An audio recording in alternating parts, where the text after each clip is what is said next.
আসসালামু আলাইকুম প্রিয় ভিউয়ার্স, আমার চ্যানেলে আপনাদের স্বাগতম। দেনা পাওনা নাটকের নতুন রিভিউ পর্বে আজকে জানাবো 47 বা 47 নম্বর পর্বে কি ঘটতে চলেছে।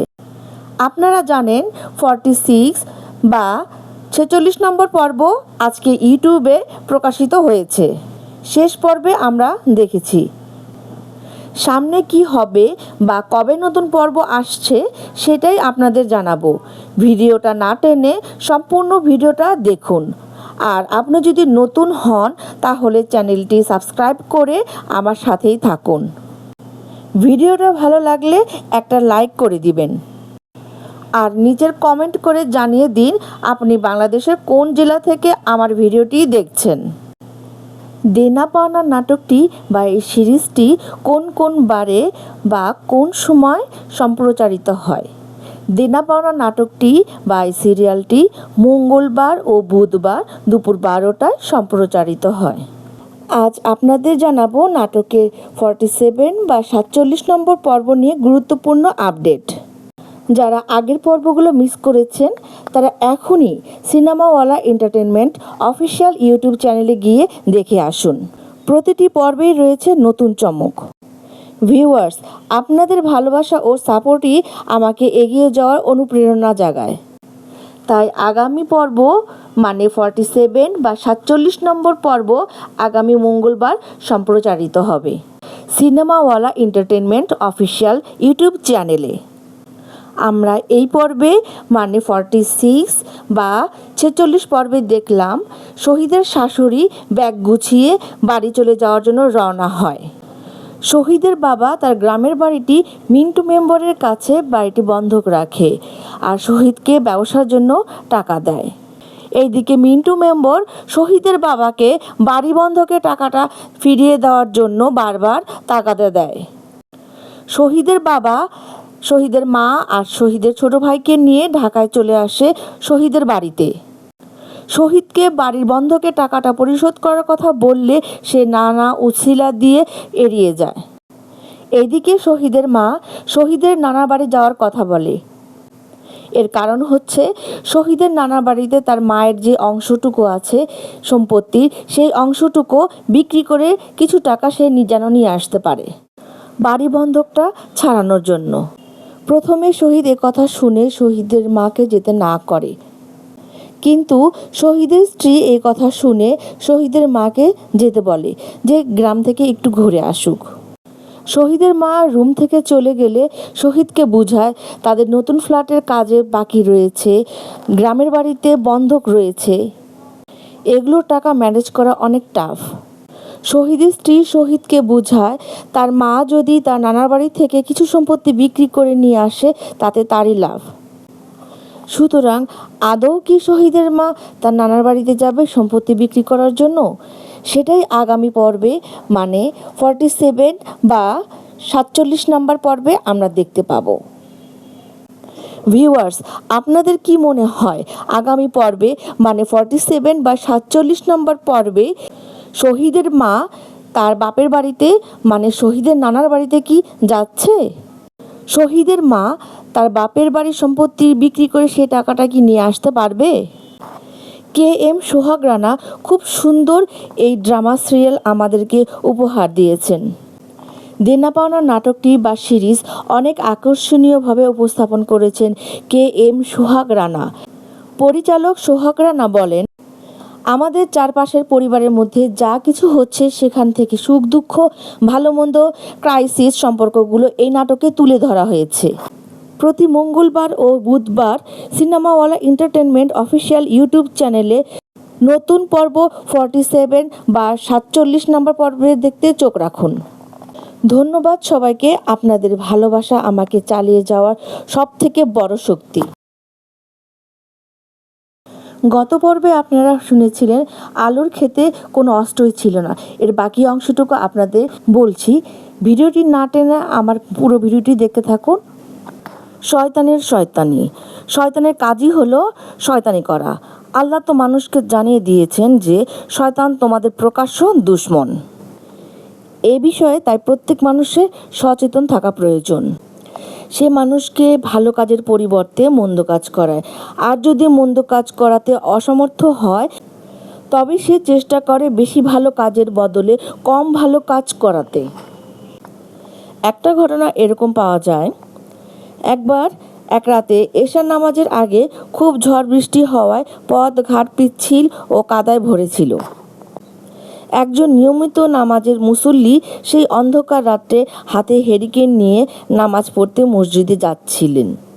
এ সময় শয়তান তাকে ধাক্কা দিয়ে রাস্তায় কাদায় ফেলে দিল এবং তার হাতের হেরিকেনটা ভেঙে নিভে দিল, যাতে সে মসজিদে গিয়ে জামাতের সাথে নামাজ না পড়তে পারে। কাদায় তার কাপড় চোপড় নষ্ট হয়ে যাওয়ায় তিনি বাড়ি গিয়ে শরীরের কাদা ধুয়ে কাপড় পাল্টে আবার মসজিদে নামাজের জন্য আসতে লাগলেন। আল্লাহ তার এই নামাজ প্রীতির এতই পছন্দ করেন যে তার পূর্বের করা অনেক বড় গুনাহ মাফ করে দিলেন। শয়তান এটা জানতে পেরে খুব দুঃখিত হলো। সুতরাং এবার ওই নামাজির নামাজ পড়ার জন্য ঘর থেকে বের হওয়া মাত্রই সে একজন নামাজির সুরতে হারিকেন হাতে তাকে মসজিদের দিকে নিয়ে যেতে লাগলো। অপরিচিত এক লোক তাকে আলো দিয়ে মসজিদে যেতে সাহায্য করেছে দেখে তিনি তার পরিচয় জিজ্ঞেস করলেন। তখন শয়তান তার পরিচয় জানিয়ে দিল। সে আসলে শয়তান, এখন মানুষের বেশে তাকে সাহায্য করছে। নামাজি ভদ্রলোক অবাক হয়ে তাকে প্রশ্ন করলেন, তুই শয়তান হয়েও কেন আমাকে আলো দিয়ে পথ দেখাচ্ছিস?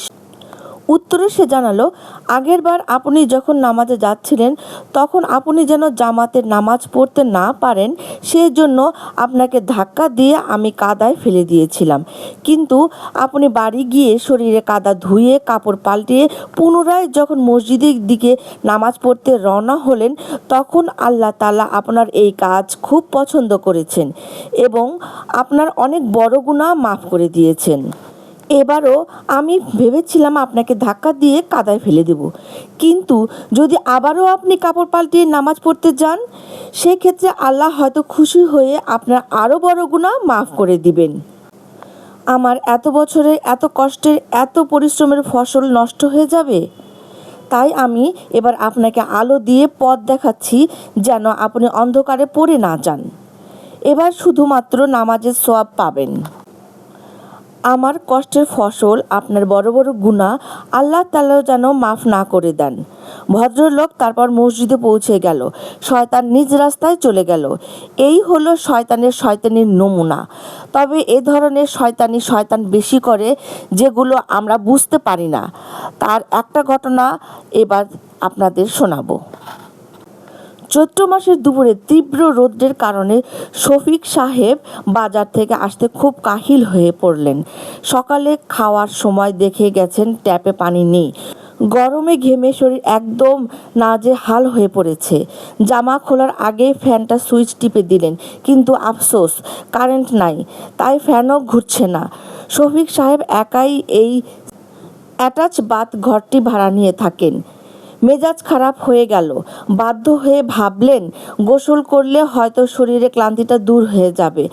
গোসলের প্রস্তুতি নিয়ে বাথরুমে ঢুকলেন, কিন্তু হায় আল্লাহ, বাথরুমে এখনও পানি আসেনি। মনে মনে তিনি ভাবলেন এসব কিছু শয়তানের কারসাজি। সে এইসব গন্ডগোল করছে আর আমরা অনর্থক দায়ী মনে করে বিভিন্ন মানুষকে গালমন্দ করি আর দোষ দিচ্ছি। এসব কিছু ভাবতে ভাবতে একসময় তার এতই রাগ হলো যে অবচেতনে মনে তিনি রাগের সঙ্গে বলে উঠলেন, এসব নিশ্চয়ই শয়তানের কাজ। আমি হাতের কাছে শয়তানকে পেলে আজ মেরেই ফেলতাম। হঠাৎ পেছনে কেমন যেন একটা শব্দ হলো। শফিক সাহেব শব্দের উৎস কি দেখতে পেছনে ফিরে তাকালেন। সঙ্গে সঙ্গে ভীষণ চমকে উঠলেন।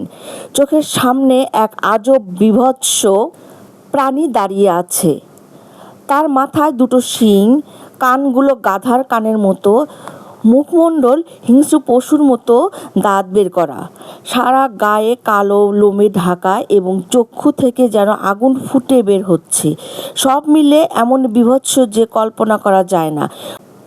মুখ দিয়ে তার নিজের অজান্তেই বোধহয় বিস্ময়সূচক শব্দ বের হয়ে গিয়েছিল, যা প্রাণীটা শুনতে পেয়েছে বলে মনে হলো। সে তখন মানুষের ভাষায় বলল, ভয় পাবেন না, আমি আপনার জন্য নির্ধারিত শয়তান। আমাকে পেলে নাকি আপনি মেরেই ফেলবেন, তাই আমি আপনার সামনে হাজির হয়েছি। শফিক সাহেব ধীরে ধীরে স্বাভাবিক অবস্থায় ফিরে নিজেই জিজ্ঞাসা করলেন, তুমি এখানে কিভাবে এলে? শয়তান উত্তর দিল, আমি যেখানে ইচ্ছা সেখানে যেতে পারি, যেরকম ইচ্ছা সেরকম রূপ ধারণ করতে পারি, অথচ আমি না চাইলে কেউ আমাকে দেখতে পায় না। শফিক সাহেব শয়তানকে প্রশ্ন করলেন, মানুষের সাথে তুমি এত শয়তানি করো কেন? শয়তান বললেন, আমি তো কোনো শয়তানি করি না, মানুষ নিজের ইচ্ছায় ওই কাজগুলো করে আর অনর্থক আমাকে দোষ দেয়। চলুন আমি আপনাকে একটা প্রমাণ দিচ্ছি। এই কথা বলে শয়তান শফিককে নিয়ে কাছের বাজারের দিকে অগ্রসর হলো। শফিক সাহেব খেয়াল করে দেখলেন তিনি ছাড়া কেউ শয়তানকে দেখতে পাচ্ছে না। তারা স্বাভাবিকভাবেই চলাফেরা করছে, শুধু শফিক সাহেব শয়তানকে দেখছেন। বাজারে এসে শয়তান শফিক সাহেবকে এক মুদিখানার সম্মুখে দাঁড় করিয়ে রাখলো। তারপর গুড়ের পাত্র থেকে সামান্য একটু গুড় আঙ্গুলে করে তুলে দেয়ালের নিচের দিকে এক জায়গায় লাগিয়ে দিয়ে শফিক সাহেবের পাশে এসে দাঁড়ালো। শয়তান ও তার এই কাজ কেউ দেখতে পেল না। অল্প কিছুক্ষণের মধ্যে গুড়ের গন্ধে পেয়ে দুই একটা পিঁপড়া গুড় খেতে এখানে জমা হলো। এই সংখ্যা আরও কিছু হতেই একটা টিকটিকি ওখানে এসে পিঁপড়া খেতে জমা হলো। ক্রমে ক্রমে উপরের দেয়াল থেকে আরও 2-3টা টিকটিকি পিঁপড়া খাবার লোভে ওখানে নেমে এলো। এমন সময় কোথা থেকে একটা বিড়াল এসে টিকটিকি ধরার জন্য দোকানের ভেতরে ঢুকে পড়ল। বিড়ালটা এসে দেয়ালে টিকটিকি ধরার জন্য লাফ দিতেই দোকানের কাছে যে কুকুরটা শুয়েছিল সেটা বিড়ালকে দেখে ফেলল এবং বিড়ালের দিকে ছুটে এলো। মুহূর্তের মধ্যে কুকুর আর বিড়ালের লাফালাফিতে দোকানে যে ঝড় বয়ে গেল তা আর বলার অপেক্ষা রাখে না। দোকানদার আর খরিদ্দারের মধ্যে লাফালাফি শুরু হলো। অবশেষে কোনো এক সুযোগে বিড়ালটা লাফ দিয়ে দোকান ছেড়ে বাইরের আশ্রয়ের দিকে ছুটে যেতে কুকুরটাও সেই দিকে ছুটে গেল। সবাই এবার কিছু না কিছু মন্তব্য শুরু করলো। অবসরপ্রাপ্ত শিক্ষক আব্দুর রহিম সাহেবের তেলের বোতলটা গন্ডগোলের মধ্যে হাত থেকে পড়ে ভেঙে গেছে, সেটা নিয়ে তার সঙ্গে দোকানদারের ঝগড়া শুরু হলো। মাস্টার সাহেব তার বোতল আর তেল ফেরত চাচ্ছেন। অপর পক্ষে মুদি এটা বিড়াল কুকুরের কাণ্ড, এজন্য তার কিছু করার নাই বলে যুক্তি দিতে লাগলো। শেষ পর্যন্ত ঝগড়া চরমে পৌঁছালো এবং বাজারের লোকেরা দুই ভাগে ভাগ হয়ে কেউ দোকানের পক্ষে আর কেউ মাস্টার সাহেবের পক্ষে ঝগড়া করতে লাগলো। গতি সুবিধার নয় দেখে শফিক সাহেব ওখান থেকে বাইরে চলে এলেন। শয়তান এবার শফিক সাহেবকে বলল, দেখুন এই যে গন্ডগোল, এটার জন্য কি আমি দায়ী? কুকুর বিড়ালের এই ধরনের ঘটনা তো অহরহ ঘটে আসছে, তা নিয়ে মানুষ কেন ঝগড়া করবে? মানুষ আসলে ভেতরে ভেতরে তার স্বভাবের কারণে এসব অন্যায় আচরণ করে আর আমাকে দোষ দেয়। আমরা শয়তানরা আসলে নির্দোষ। শফিক সাহেব শয়তানি বুঝতে পারলেন। শয়তান যদি দেয়ালে গুড় মাখিয়ে না দিত তবে গুড়ের গন্ধে কোনো পিঁপড়া সেখানে আসতো না। পিঁপড়া না আসলে টিকটিকিগুলো দেয়াল বেয়ে নিচে নেমে আসতো না, ফলে কুকুর আর বিড়ালও আসতো না এবং দোকান লণ্ডভণ্ড হয়ে সমস্যার সৃষ্টি হতো না। আসলে শয়তান যা করে তা হলো সে ঘটনাটাকে শুরু করে দিয়ে পেছন থেকে দুই পক্ষকে উস্কানি দেয়। সে যদি গুড় দিয়ে ওইভাবে সূচনা না করত তবে কিছুই হতো না। গত পর্বের ভিডিওতে যে রহস্যটা আমি বলিনি, এখন আমি সেই রহস্যটা বলবো। বিশেষ দ্রষ্টব্য, আসলে আলুর ক্ষেতে কোনো অস্ত্রই ছিল না। বায়োলজিক্যাল ওয়েপন অর্থ বায়োলজি মানে উদ্ভিদ আর ওয়েপন মানে অস্ত্র, অর্থাৎ উদ্ভিদজাত অস্ত্র। কিন্তু বায়োলজিক্যাল ওয়েপন শুনে FBI এর লোকেরা অভিনব অদেখা এই অস্ত্রের জন্য ক্ষেতের প্রতি ইঞ্চি মাটি খুঁড়ে পরীক্ষা করেছিল। অস্ত্র মেলেনি, কিন্তু বৃদ্ধ লোকটির জমিটা খুব সুন্দরভাবে চাষ হয়ে গেছে। ফলে ওই বছর সে জমিতে অনেক আলু হয়েছে। বায়োলজিক্যাল অস্ত্রের বদলে বায়োলজিক্যাল আলু, কেমন সুন্দর একটা বুদ্ধি, তাই না? কালো আর সাদার মধ্যে আমরা সবাই সাদাকে পছন্দ করি। মনে হয় যেন কালো মানেই খারাপ, কালো মানেই নষ্ট আর অসুন্দর। অথচ কালো রাত আমাদের সুন্দর দিন উপহার দেয়। কালো মেঘের বৃষ্টি আমাদের সুন্দর পৃথিবীকে করে তোলে সতেজ, সজীব আর শ্যামল। সেই কালো মেঘের পাশে সূর্যকে দেখায় অপরূপ, বর্ণিল ও সুন্দর। এরকম অনেক কালো অনেক সুন্দরের জন্ম দেয়। কবির ভাষায়, কালো যদি মন্দ হয় তবে কেশ পাকিলে কান্দ কেন। এ প্রসঙ্গে এখন আপনাদের ছোট্ট একটা গল্প শোনাবো। একটি মেয়ে পাকা কলার গায়ে কালো দাগ দেখলে কলা খেত না। এই ঘটনাটি ঘটেছিল পাকিস্তানে। অনেক দিন আগে পাকিস্তানে আবিদ জান নামে একজন খুব বড় ব্যবসায়ী ছিলেন। তিনি ছিলেন এতই নামকরা ধনী যে লোকেরা তাকে এক নামে চিনত। রাজাদের মতো তার হাতির সালে হাতি আর ঘোড়ার সালে ঘোড়া ছিল না, কিন্তু পাকিস্তানের প্রত্যেকটি প্রদেশে তার ছিল ব্যবসা। আর এ কারণেই প্রায় সব অঞ্চলে তার সুন্দর সুন্দর বাড়ি ছিল। প্রত্যেক বাড়িই ছিল সুন্দর ও মনোমুগ্ধকরভাবে তৈরি। অনেক বড় জায়গা নিয়ে তৈরি সেসব বাড়িতে ছিল নিজস্ব সুইমিং পুল, ছিল টেনিস খেলার মাঠ, আর সবুজ লনের পাশে সুন্দর করে সাজানো ফুল আর ফলের বাগান। তিনি ছিলেন একজন খাঁটি মুসলমান, নিয়মিত নামাজ পড়তেন এবং জাকাত ছাড়া বহু দান সৎকা করতেন। সবার সঙ্গে নম্র ও মধুর ব্যবহার করতেন এবং কোনো দিনই কাউকে ঠকাতেন না। ফলে আল্লাহ তার রিজিক বাড়িয়ে দিয়েছিলেন। আসমা নামে তার ছিল একমাত্র সন্তান, একটি ফুটফুটে চাঁদের মতো। যেমন বাপ তেমনি মেয়ে। সেও কারো সঙ্গে ধূর্ত ও কঠোর ভাষায় কথা বলতো না। খাবার নিয়ে তার কোনো সমস্যা হতো না। এমনকি এত বড় ধনী পিতার একমাত্র মেয়ে হয়েও সে ডাল ভাজি রুটি পেয়ে সে খুশি হয়ে বলতো আলহামদুলিল্লাহ। হাজার হাজার লোক যেখানে খেতে পায়নি সেখানে আমি তো মজা করে আমার খানা খেলাম, এজন্য আল্লাহর কাছে হাজার শুকর। খাবার আগে ও পরে সুন্নতির নিয়মে 2 হাত ধুয়ে নিতে ভুলতো না, আর নামাজ রোজা কখনো কাজা করতো না। সবাই তাকে খুব পছন্দ করত আর ভালোবাসতো। এত সুন্দর মেয়ে হয়েও তাকে নিয়ে একটা ছোট সমস্যা হতো। খাবার আসরে পাকা কলা দেখলে তার বমি আসতো। সে মনে করত কলার গায়ে কালো দাগগুলো মানে হলো কলাগুলো পচা। সে কলা তো খেতই না, এমনকি তার এই অপছন্দের কারণে বাড়িতে কেউ কলাই আনতো না। একদিন কোনো ঘটনার কারণে আবিদ জান আসমার এই কলা না খাওয়ার বিষয়টি জানতে পারেন। তিনি ভাবলেন এটা অ্যালার্জির জন্য হতে পারে। এজন্য তিনি রাজধানী করাচির সব নামকরা ডাক্তারের কাছে মেয়েকে নিয়ে গেলেন।